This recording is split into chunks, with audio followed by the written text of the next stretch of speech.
You can turn them off and on. You can make them fat than thin. You could do a lot of courageous stuff if we gave them enough space to breathe in. The prodding is an obvious hurdle, and the feeling your stomach feels when it's near ready for its contents to curdle, the thighs leaning back, trying to impression a gap, waiting for a waistline to waste away, it's all a trap. Squeezing anxiously at your face and your nail beds being the last thing that you could taste. Wondering if down there is tight enough, wondering if your jawline is slight enough. Enough. These bodies that we've made are much stronger than we ever knew before we saw what we'd face. They're bigger than our thoughts and sturdier than our psyche. It's a miracle that they can't speak, because if they could, they'd shout, "Why can't you just like me?" I'm doing so much stuff that you don't ever see. I'm forcing organs and beating breaths. I'm keeping us alive quietly. And all you do is complain. What's sad is it's fair and often contrite. We do all of this personal grieving even though we know it's not right.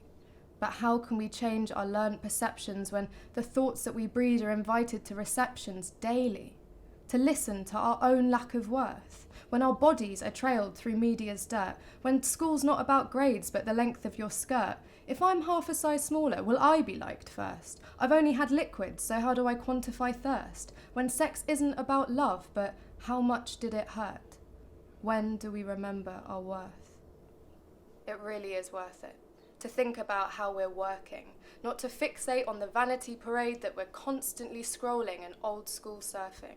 This stuff we consume is so fleeting, when there's stuff that supports us a whole lifetime that keeps us breathing, and we shun it. Tell us in a lottery of bodies, everyone else has won it, but us. That's crazy.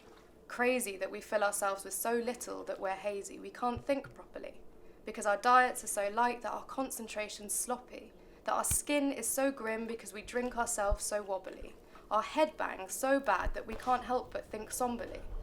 We're chain smoking at the sight of a sky, so you can just pause for a moment and on your own sigh, "What's wrong with me?" That is not a good use of a body.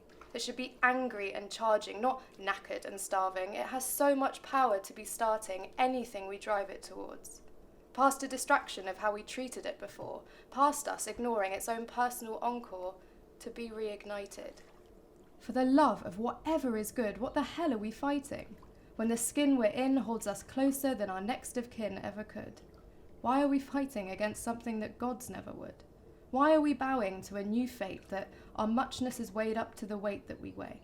That our sumptuous, ethereal, smart humanness means we'll always think we are paupers when we have the same bodies as queens.